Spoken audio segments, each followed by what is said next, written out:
Do you remember Pearl Roundabout, Lolo Square in Manama, Bahrain?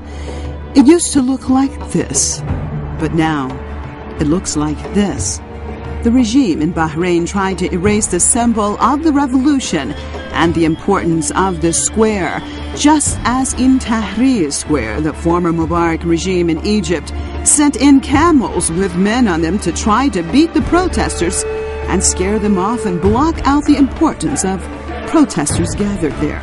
Now from Tahrir, we go to Taksim Square in Istanbul, Turkey. The Turkish government has decided that the most well-known square in the country, along with Gezi Park, should be made into a shopping center. Why would Ankara decide to destroy this historic area? And why now? Is a shopping center that important? Or is there another reason for the decision? Could it be that perhaps the government in Ankara is making a similar decision like that which was made in Manama? Removing symbols are very significant. Taksim Square is the center of resistance and demonstrations. Otherwise, why would a government erase historical symbols unless it is trying to hide something or stop something? In Manama, the government destroyed Lolo Square because they thought it could stop the revolution in progress by destroying the place that people would gather for demonstrations. Though Manama destroyed the symbol, the revolution continues. And in Turkey, from the decision made by the government to destroy this historic area has come the outcry of the Turkish people. From the plan to cut down the trees of Gezi Park and transform this area, Ankara is witnessing the transformation of its people from keeping quiet to rising up. Demonstrations broke out in Istanbul and has spread throughout the country. There are no longer demonstrations protesting just the destruction of a historic area.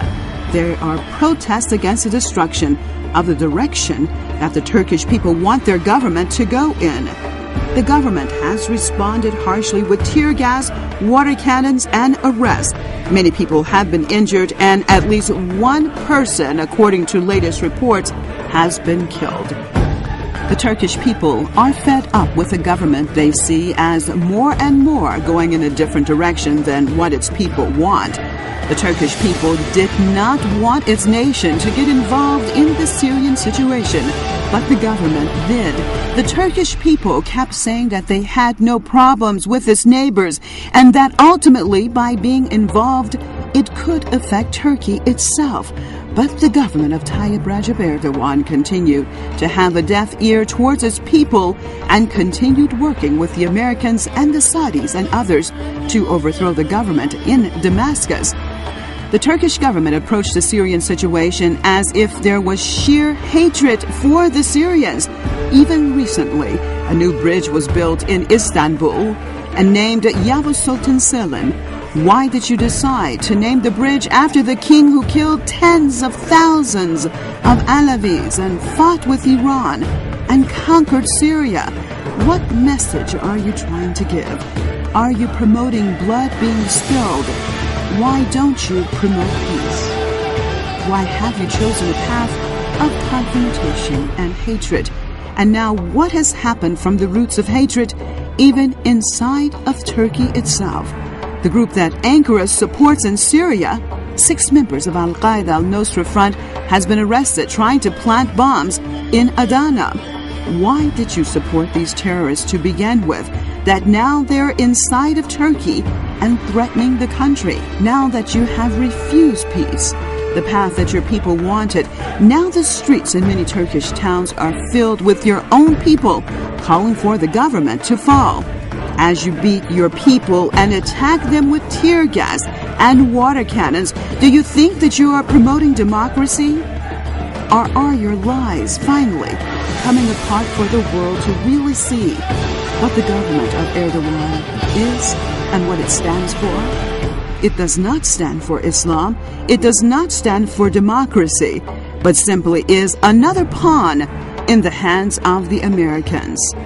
As more and more people take to the streets, young and old, as even famous singers and actors are demanding a change, what will your response be this time? Will it be what the Turkish people really want? Or will it be what those pulling the strings of the Turkish government demand? Kendi halkına zulmeden bu rejimin iktidarda kalmasını sağlayacak hiçbir planı desteklememiz söz konusu olamaz ve olmamalıdır. Kendi halkına zulmeden bu rejimin iktidarda kalmasını sağlayacak hiçbir planı desteklememiz söz konusu olamaz ve olmamalıdır. Ve halkın sesini halen baskı ve şiddetle susturmaya çalıştığını görüyoruz.